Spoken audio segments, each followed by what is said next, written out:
ಪೂಜ್ಯಾಯ ರಾಘವೇಂದ್ರಾಯ ಸತ್ಯಧರ್ಮರತಾಯ ಚ ಭಜತಾಂ ಕಲ್ಪವೃಕ್ಷಾಯ ನಮತಾಂ ಕಾಮಧೇನುವೆ. ಇವತ್ತು ನಾನು ಮಾತಾಡೋಕ್ಕೆ ಹೋಗ್ತಿರೋ ವಿಷಯ, ಇವಾಗ ನಾನು ಹೇಳ್ತಿರೋ ವಿಷಯನ ಪೂರ್ತಿಯಾಗಿ ನೋಡಿ, ನಿಮ್ಗೆ ತುಂಬಾ ಉಪಯೋಗ ಆಗುತ್ತೆ. ನಿಮ್ಮ ಜೀವನದಲ್ಲಿ ಇವಾಗ ನಾನು ಹೇಳೋ ಒಂದು ಚಿಕ್ಕ ಕೆಲಸ ನೀವು ಮಾಡಿದ್ರಿ ಅಂದರೆ ನೀವು ಎಷ್ಟು ಅಭಿವೃದ್ಧಿ ಆಗ್ತೀರಾ ಅಂದರೆ, ಈ ಕೆಲಸ ಮಾಡಿದ್ಮೇಲೆ ನಿಮಗೇ ಗೊತ್ತಾಗತ್ತೆ ನಾವು ಮೊದಲು ಯಾವ ರೀತಿ ಇದ್ವಿ, ಆಮೇಲೆ ಯಾವ ರೀತಿ ಆದ್ವಿ ಅಂತ.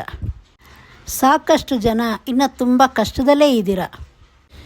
ಇವಾಗ ನಿಮಗೇನೋ ಒಂದು ಆದಾಯ ಬಂತು ಅಂದರೆ ಅದು ಇನ್ನೊಂದು ಕಡೆ ಅಲ್ಲಿಂದ ಅಲ್ಲಿಗೆ ಹೋಗ್ತಾನೆ ಇರುತ್ತೆ. ನೀವು ಏನೇ ಮಾಡಿದ್ರೂ ಅಲ್ಲಿಂದ ಅಲ್ಲಿಗೆ ಸರಿಯೇ ಹೋಗ್ತಾ ಇರುತ್ತೆ, ₹1 ಉಳಿಯಲ್ಲ. ಅದಕ್ಕೆ ಏನು ಕಂದ್ಬಿಟ್ಟು ನೀವು ಯಾವತ್ತಾದ್ರೂ ಯೋಚನೆ ಮಾಡಿದ್ದೀರಾ? ಅದನ್ನು ಸರಿಪಡಿಸ್ಕೊಳ್ಳೋಕೆ ಯಾವತ್ತಾದರೂ ನೀವು ಪ್ರಯತ್ನ ಪಟ್ಟಿದ್ದೀರಾ? ತುಂಬ ಜನ ಏನು ಮಾಡ್ತೀರಾ, ನಾನು ತುಂಬ ಕಡೆ ದೇವಸ್ಥಾನಕ್ಕೆ ಹೋಗ್ತೀನಿ ಅಂತ ಹೇಳ್ತೀರ.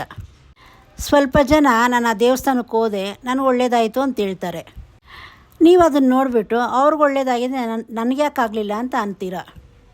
ನೀವು ಆ ದೇವಸ್ಥಾನಕ್ಕೆ ಹೋಗಿನೂ ಒಳ್ಳೇದಾಗಿಲ್ಲ ಅಂದರೆ ಅದಕ್ಕೊಂದು ಮುಖ್ಯವಾದ ಕಾರಣ ಇದೆ. ಅದನ್ನು ನಾನು ಮುಂದಿನ ವೀಡಿಯೋದಲ್ಲಿ ಹೇಳ್ತೀನಿ. ಅದನ್ನು ನಾನು ಇದರಲ್ಲೇ ಹೇಳಿದ್ರೆ ವೀಡಿಯೋ ತುಂಬಾ ದೊಡ್ಡದಾಗತ್ತೆ. ಇವಾಗ ಕೆಲವು ಜನ ದೇವಸ್ಥಾನಕ್ಕೆ ಹೋಗಲ್ಲ ಜಾಸ್ತಿ, ಆದರೂ ಅವ್ರಿಗೆ ಒಳ್ಳೇದಾಗತ್ತೆ. ನಮ್ಗೆ ಒಳ್ಳೇದಾಗಬೇಕಂದ್ರೆ ನಾವು ಯಾವ ರೀತಿ ಬದುಕ್ತಾ ಇದ್ದೀವಿ ಅದು ಮುಖ್ಯ ಆಗುತ್ತೆ.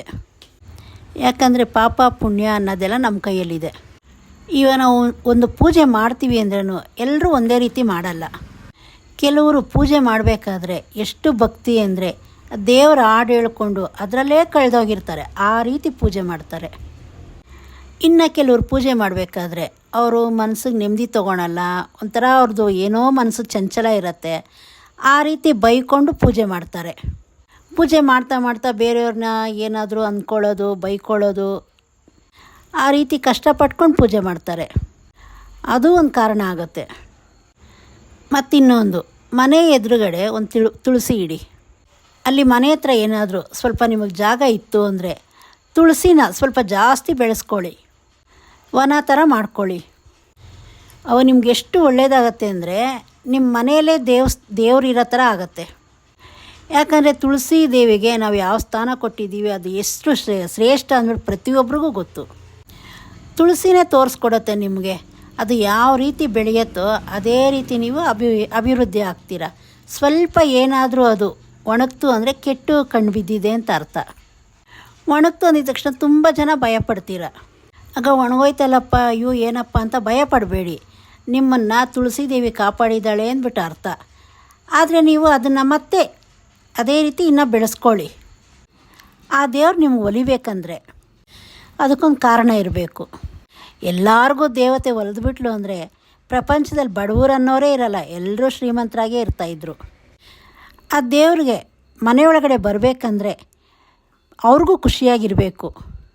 ನೀವು ಮನೆಯಿಂದ ಆಚೆ ಯಾವ ರೀತಿ ಇಟ್ಕೊಂಡಿದ್ದೀರಾ, ದೇವ್ರಿಗೆ ನೀವು ಯಾವ ರೀತಿ ಪೂಜೆ ಮಾಡ್ತೀರಾ, ಇದೆಲ್ಲ ಒಂದು ಕಾರಣ ಆಗುತ್ತೆ. ನೀವು ಮಾಡಿದ ಪೂಜೆ ಅದು ಪ್ರತಿಫಲ ಸಿಗ್ತೋ ಇಲ್ವೋ ಅನ್ನೋದಕ್ಕೆ. ಇವಾಗ ನೀವು ಇದೆಲ್ಲ ಏನು ಮಾಡ್ದಿರ ಅವ್ರಿಗೆ ಒಳ್ಳೇದಾಯಿತು ನಮಗಾಗಿಲ್ಲ ಅಂತ ಹೇಳಿದ್ರೆ ಅದರಿಂದ ಏನು ಪ್ರಯೋಜನ ಆಗಲ್ಲ. ಒಬ್ಬರನ್ನ ಹೋಲಿಸೋದೇ ದೊಡ್ಡ ತಪ್ಪು. ಯಾಕಂದರೆ ಅವ್ರ ಜೀವನ ನಿಮ್ಮ ಜೀವನ ಒಂದೇ ರೀತಿ ಇರಲ್ಲ. ಅವ್ರು ಏನು ಮಾಡ್ತಾರೆ ಅದನ್ನು ನೀವು ಮಾಡೋಕ್ಕಾಗಲ್ಲ. ಇವಾಗ ಯಾವ ರೀತಿ ನಿಮಗೆ ಯಾರಾದರೂ ಒಬ್ರು ಇಷ್ಟ ಆಗಬೇಕಂದ್ರೆ ನಿಮಗೆ ಎಲ್ಲರೂ ಇಷ್ಟ ಆಗಲ್ಲ, ಯಾರೋ ಒಬ್ಬರೋ ಇಬ್ಬರೋ ಇಷ್ಟ ಆಗ್ತಾರೆ. ಅದಕ್ಕೆ ಕಾರಣಗಳು ಏನೇನು ಅಂತ ನಿಮಗೂ ಗೊತ್ತು. ಅವ್ರು ಯಾವ ರೀತಿ ನಿಮ್ಮ ಜೊತೆ ನಡ್ಕೊಳ್ತಾರೆ, ಅವ್ರ ಗುಣ, ಅವ್ರ ಒಳ್ಳೆತನ ನಿಮ್ಗೆ ಇಷ್ಟ ಆಗುತ್ತೆ. ಇವಾಗ ಒಂದು ಮನುಷ್ಯ ಆಗಿ ನೀವೇ ಒಬ್ಬರನ್ನ ಇಷ್ಟಪಡಬೇಕಂದ್ರೆ ಇಷ್ಟೆಲ್ಲ ನೋಡ್ತೀರ. ಅಂಥದ್ರಲ್ಲಿ ದೇವತೆಗೂ ನೀವು ಇಷ್ಟ ಆಗಬೇಕಂದ್ರೆ ನೀವು ಯಾವ ರೀತಿ ಇರಬೇಕು? ನಿಮ್ಗೆ ಇದರಲ್ಲೇ ಉತ್ತರ ಇದೆ. ನೀವು ಯೋಚನೆ ಮಾಡಿದ್ರೆ ನಿಮಗೆ ಎಲ್ಲ ಪ್ರತಿಯೊಂದು ಅರ್ಥ ಆಗುತ್ತೆ. ನಾನು ಇದ್ರ ಬಗ್ಗೆ ಇನ್ನೂ ಸಾಕಷ್ಟು ಮಾತಾಡ್ತೀನಿ. ಇದ್ರ ಬಗ್ಗೆ ಎಳೆಯಾಗಿ ಹೇಳ್ತೀನಿ ನಿಮಗೆ. ನೀವಿನ್ನೂ ನನ್ನ ಚಾನಲ್ನ ಸಬ್ಸ್ಕ್ರೈಬ್ ಮಾಡ್ಕೊಂಡಿಲ್ಲ ಅಂದರೆ ಸಬ್ಸ್ಕ್ರೈಬ್ ಮಾಡ್ಕೊಳ್ಳಿ. ಯಾಕಂದರೆ ನಿಮಗೆ ತುಂಬ ಉಪಯೋಗ ಆಗೋಂಥ ವೀಡಿಯೋನೇ ನಾನು ಅಪ್ಲೋಡ್ ಮಾಡೋದು. ಯಾಕಂದರೆ ನೀವು ಲೈಕ್ಸು, ಕಮೆಂಟು, ಸಬ್ಸ್ಕ್ರೈಬ್ ಮಾಡಿದ್ರೆ ನಮಗೂ ಇನ್ನೊಂದು ವೀಡಿಯೋ ಮಾಡೋದಕ್ಕೆ ಉತ್ಸಾಹ ಸಿಗುತ್ತೆ. ಮತ್ತು ನಿಮ್ಗೆ ಇದ್ರ ಬಗ್ಗೆ ಏನು ಅನ್ನಿಸ್ತು ಕಮೆಂಟ್ ಮಾಡಿ.